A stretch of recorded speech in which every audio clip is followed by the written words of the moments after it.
podcast to a patch cord by any other name, would it sound as sweet?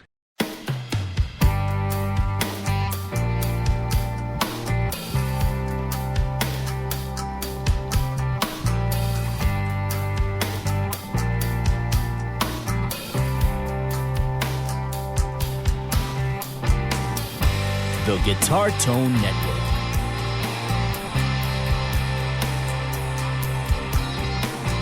A guitarist's perspective on all things related to guitar tone.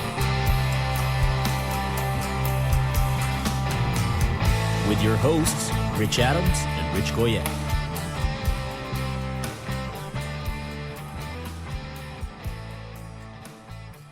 Welcome to our first Shootout.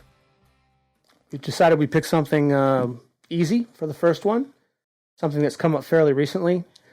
You may have noticed that there is a huge variety of patch cables out there that you can buy, spending anywhere from $3 or $4 all the way up to $150 for a patch cable and beyond. I came across some cables that were very expensive and had too expensive. Sorry. Yeah, too expensive. Their claim to fame being that they did something magical to the signal. So what we're going to do here is we're going to tell you what we think about that. And then in the short-term future, we're going to do a shootout, do some recordings, play them for you after we get them done, comment on them, comment on what it was like in the room, because some of it may not come through in the recording, and tell you if we were right or wrong. So, yeah. Rich, what do you think about a $150 patch cable? Well, I have to start by saying, even though you may be able to put a meter to one of these cables or a bunch of them, to the human ear, it won't be noticeable. Right. It might be something that I could pick up or you could pick up, but the average person probably not. Could we filter it out in a recording? And would anybody really notice in a live situation? So that's my take on it. And my feeling is similar. I do think there's going to be a difference, but I think it's going to be subtle enough that it's going to be very difficult to capture in a recording. Maybe not. I don't know. I'm skeptical on both sides. I will say this, though. Rich alluded to this in his summation of his opinion. I think that when you start playing with other people, you're playing in a band situation, live sound, there's going to be so much happening there that the difference is going to be subtle. It's not going to be something that anybody's going to notice, not even you. You know, I have a hard time believing that a $30 patch cable is somehow going to make your signal sharper, brighter, clearer, less buzzy, or anything else that is going to matter in a live sound situation. I'm not sure what it'll be yet, but I want to throw a few rubber chickens in this shootout. You know, Romex or something, you know, some twisted pair that, you know, maybe we could make one out of some Cat 5 cable, you know, or something. And that would be interesting. Yeah, and just see how it compares to all the others that we pay reasonable or excessive money for. Yeah. So we're going to get those recordings together for you. We'll detail the cables that are used. We'll come back to you in a little while, and we'll give you what we found. And we may be right. We may be just so right. We could be wrong. We could be dead wrong. Yeah. So there you go. You are. Looking forward to it. Yep. Talk to you in a little while.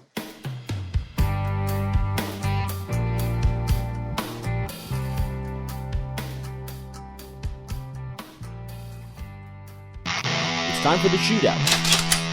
I'm ready. We did frequency sweeps on 10 cables, and then we actually played a little blues riff on 7 of them. The 7 that we chose just happened to be very, very different cables. So let's talk about here real quick the cables that we actually did the sound tests on. The details on the cables will be published in the show notes if you want more of the gory detail, what the manufacturers publish and everything else. But the 7 cables that we actually played on were an Analysis Plus yellow oval, a George L with the .225 thickness cable, the red, a cable from the 70s that is a coiled cable, a Melody cable. We had a cable that came with a made in Japan Strat, what I would call a junky cable, We also had an Analysis Plus purple cable that, as I understand it, is something that they don't make unless you custom order anymore. And then we had our rubber chicken cable, which was an RCA cable with a 1/4-inch adapter. So those were the cables. Again, in the show notes, the amp and the guitar and everything will be spec'd out. But in essence, we used a 5-watt Swart Space Tone with SM57 microphone, off-axis, off-center. And the guitar that we used was a Washburn N4 ESA with custom pickups in it from WCR. And they are coil tapped on the neck of the guitar. What do you say we listen to some of this stuff and talk about it? All right. In the recording here, obviously, guys, it's going to sound distant and like it's in a tin can. We're just going to listen to it for a second, and then we're going to talk about it. Here's our first cable, the Analysis Plus yellow oval, and then we'll toggle over to the RCA cable.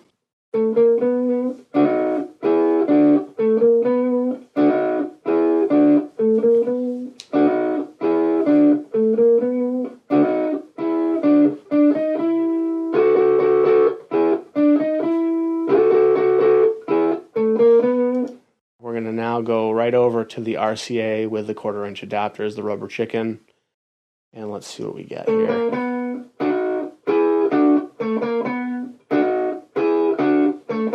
Such a major difference. Yeah, it really is a big difference. This is less smooth. It's grittier on the high end. It really cuts it. And I think the word you used earlier was a great word, honkier. It's kind of honkier. Yeah. I imagine if you were to compare cables in guitar terms, I would say that the Analysis yellow is the Les Paul and the RCA rubber chicken is the Stratocaster in terms of tone. That's a great analogy, yeah. Yeah, it really is. Next, the 2 Analysis Plus cables. So we had an Analysis Plus yellow oval and a custom purple. So here's the yellow.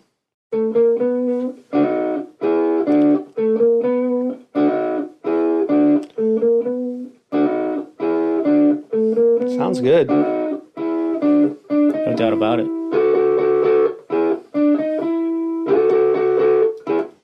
And now let's take a listen to Mr. Purple. Definitely. Much like the RCA, it's honky. Yeah, very different indeed. It's actually very, like you said, very similar to the RCA, but for my part, I think it kind of has a little bit less grit to it and a little more low in my ear. I would say that you're right. I think it has less lows. I think it's less muddy, and the upper mid-range is stronger to my ear. It bites a little sharper. Yeah, absolutely. And again, the yellow Analysis, it's very smooth, very round sounding. I'd like to compare the Analysis purple to the rubber chicken now, because we found that they have similar characteristics. All right, let's do that. So this is the Analysis Plus purple custom. We'll listen to this for a second, and then we will listen to the RCA.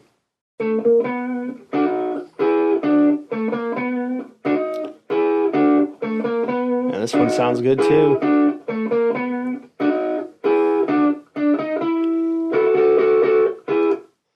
Okay, so that was the purple.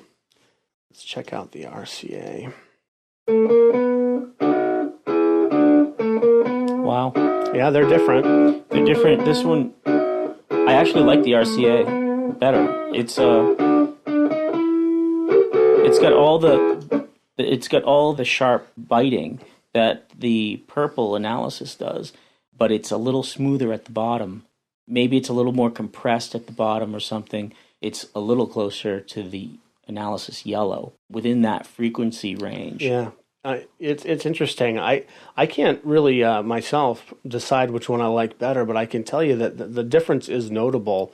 What I hear differently is I hear the RCA almost being raunchier, like slightly sexier. I don't know. Sexy may not be the right word for me, but it's definitely got a little bit more chutzpah in some way. Now, do you want that? I mean, I don't know. It depends on the pickup you will be running, I suppose, as well. So, all right, so let's move on here. Let's go with the Analysis Plus Yellow, and let's compare it against the Georgia L.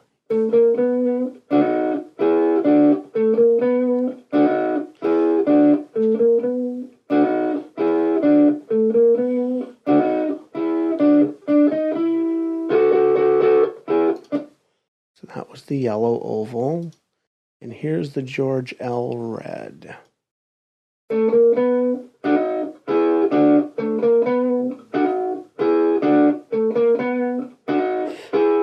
Now this one has less sharpness at the top than the others, but it seems to have a bit more on the upper mid-range. Yeah. And it's a nice balance is what it is. Yeah, it is a nice balance. Let's check that out against the RCA real quick. Our rubber chicken. Wow, it really is interesting. Yeah. I like them both, I gotta say. I do. The rubber chicken has all this beautiful, compressed, muddy distortion at the upper mid-range. That's really nice. Well, I like that because, you listen to any of Brian May's solos and he's got that snap and crack at the beginning of every single note, Yeah. That I love. But could we hear the George again? Yeah, absolutely. Let's do that. So this is the George L again after listening to that against the RCA. We just want to refresh our memory here.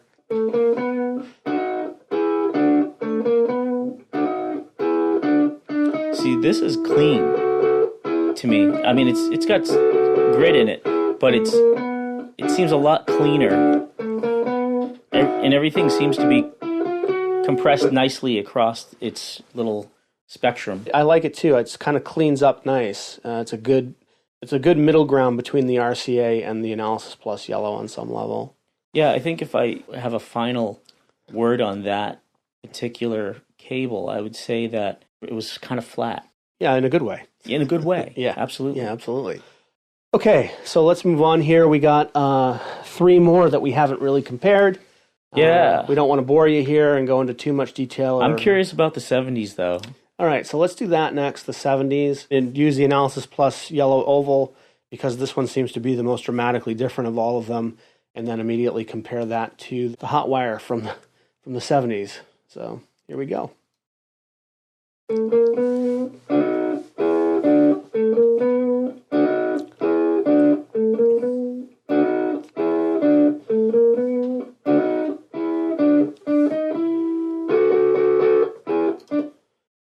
Was Mr. Yellow, and now we're going to go into the Wayback Machine to the 70s. Whoa. Yeah, that's huge. That sounds actually a little bit like the Analysis Plus Purple. But it's got a lot of the bottom from the yellow, the Analysis Yellow. Yeah. Let's take and compare that to the Purple real quick. Wow, that was actually sweet. It was one of my favorites so far. Yeah, it's really good.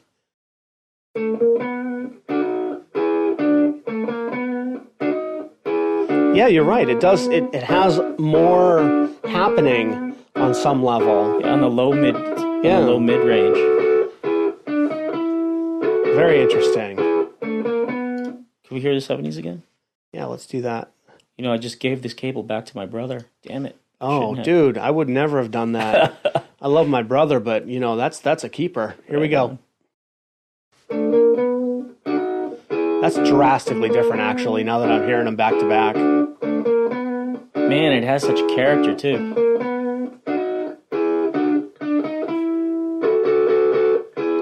Wow. It's clean. It's relatively flat. I'm going to play the George L right now. Yeah.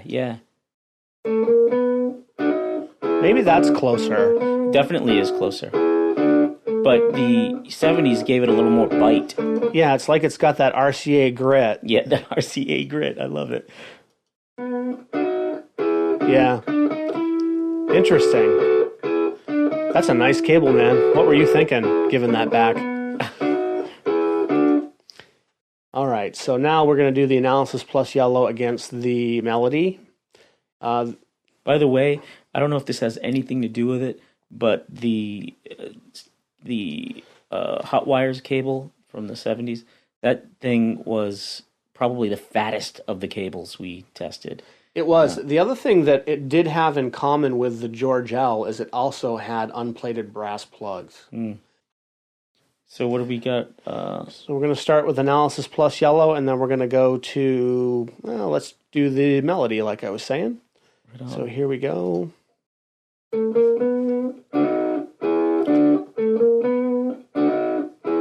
I really do like the attack sound on this cable.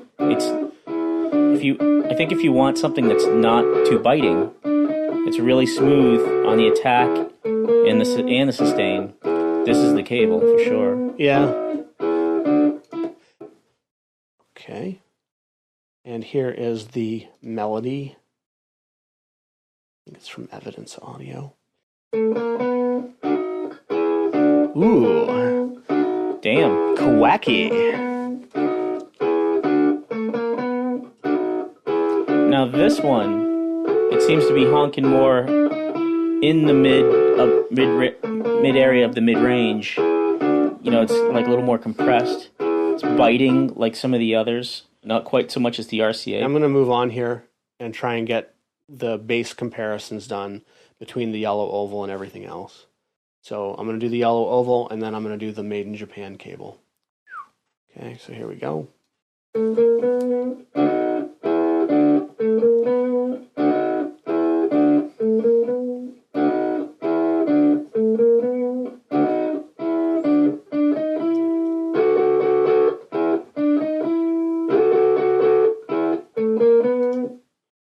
And now let's do the Made in Japan cable.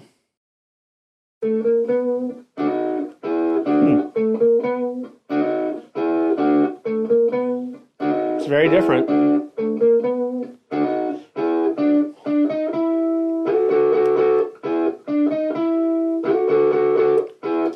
This cable is more evenly breaking up across the frequency range, which actually the yellow does that really well, but it's definitely different. You know, I haven't put my finger on it on this one yet. It's tough. It's tough. You know, I guess what I'm finding here as I think about this a little bit is that the Analysis Plus Yellow Oval is the most different of all of them. It's also the most expensive. It's also got, you know, these crazy plugs on it. You'll see pictures when you go to the show notes. All the other cables, all 6 other cables, though they are different, they're not as drastically different in my mind. The 70s cable is fantastic. But for my part, I think that it's really, you know, the Analysis Plus Yellow Oval being the most different of all of them, and then the other ones being sort of a little bit closer in similarity.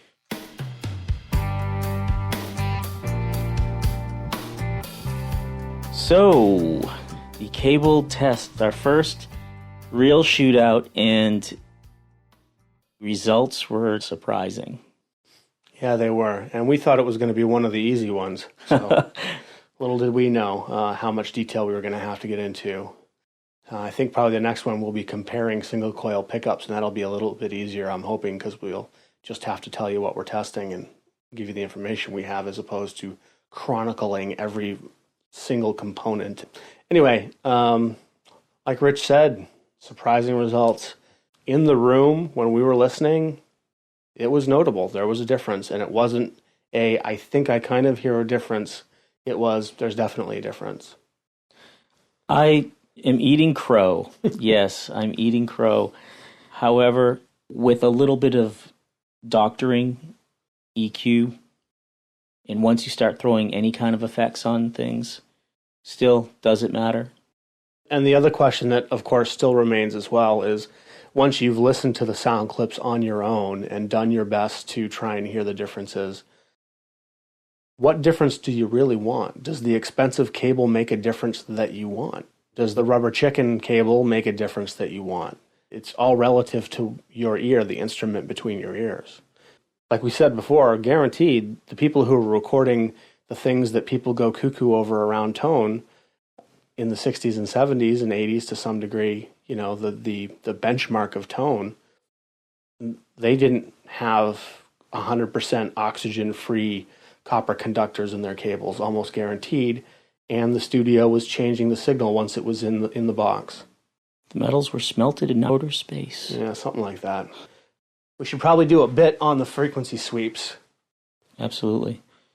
Once we started this particular shootout, it seemed silly not to have some sort of graphing analysis to show folks. Yeah, because we wanted something that was static. We listened to the clips that we recorded, and that was me playing guitar, and my attack could have been subtly different for each one. In fact, I'm sure it was, because my ear was telling me to play differently. Mm-hmm. So with the frequency sweeps, what we wanted was something static to run through the cable that had no human interaction whatsoever.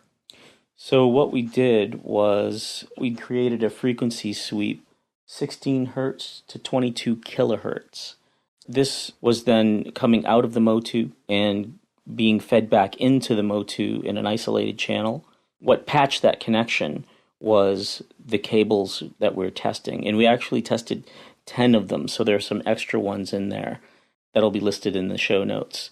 So I just showed this stuff to Rich. I could not discern a difference when listening to the frequency sweep. And we talked about that as well. I don't know why that is fundamentally, but my initial thought is that because there's no harmonics within that tone, because it really is a simple wave without any complexity at all, that perhaps it's not illustrating the differences in the cables to my ear. That's it exactly. It is a frequency sweep. So it's a simple sine wave passing from the very low to the very high. There's no natural harmonics, nothing like that. So that may play a role when other frequencies are added and how it responds. We'll have a graph on the show notes. I'm not sure how I'm going to put that up yet, but by the time this podcast airs, there should be something there in the show notes for you. To that end, not to jump ahead, but we might want to take one cable and try 3 different guitars on it, kind of thing, at some point as part of this little experiment as well. Well, do a cables part 2. Yeah, maybe part 2, because I really think that this podcast is already taking too much time. Yeah. The whole cable thing just seemed a lot more easy in its conception. Yeah. I guess that I didn't really understand the scope and magnitude of this either. I started to write things up and start to look at the different potential components and read about materials that get used and read about, insulators that get used and how things work, and realized, 1, how much I just didn't know, and 2, oh my God, there was a ton of information out there, and there were just so many variables. Not to mention variances in material quality and quality assurance in manufacturing. Yeah. I mean, yeah, and honestly, that 70s cable has aged. We don't know what it's been through. For all we know, its insulator's broken somewhere, and there's oxygen leaking into the conductor, and that's creating the grit. It's impossible for us to know. You could buy that exact same cable today, and it might sound totally different. I have a question for you, Rich. Will you buy another expensive cable like the Analysis Yellow? No, I won't. I won't buy any more cables because fundamentally, 1, I don't need them. But also, I am having a hard time forming a concrete opinion. And within the context of tone, I am not convinced that an investment in anything other than something that is drastically different is going to make a difference in tone to a reasonable level. Amen, brother. If I'm being completely honest about this out there in podcast land, and to my friend Rich here, this was an excuse for me to research and buy these cables, and I enjoyed the hell out of it. Cool, man. For me, I will continue to purchase cables as I need them, moderately priced, and if I need to sound a little bit more like a Analysis Yellow or the George L, I will tweak the knobs. My feeling is this. My feeling is that if you want to go out and geek out and buy fancy cables, more power to you. I enjoyed it. I am going to use the cables that I bought.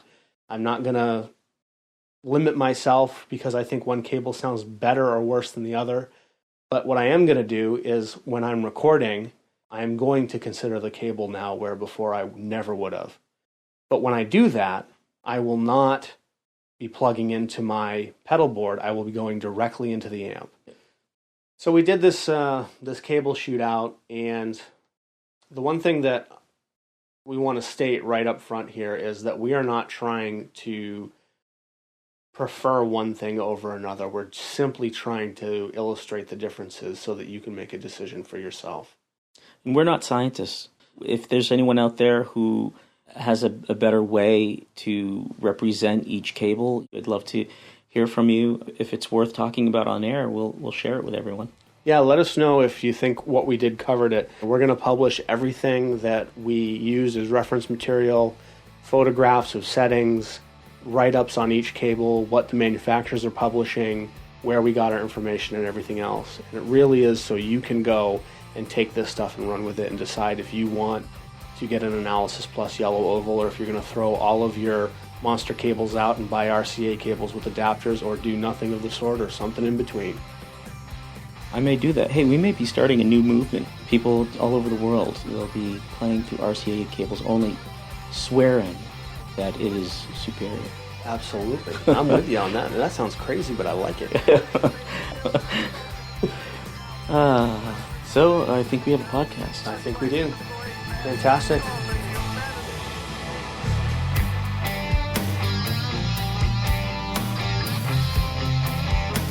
This podcast is licensed under Creative Commons 3.0.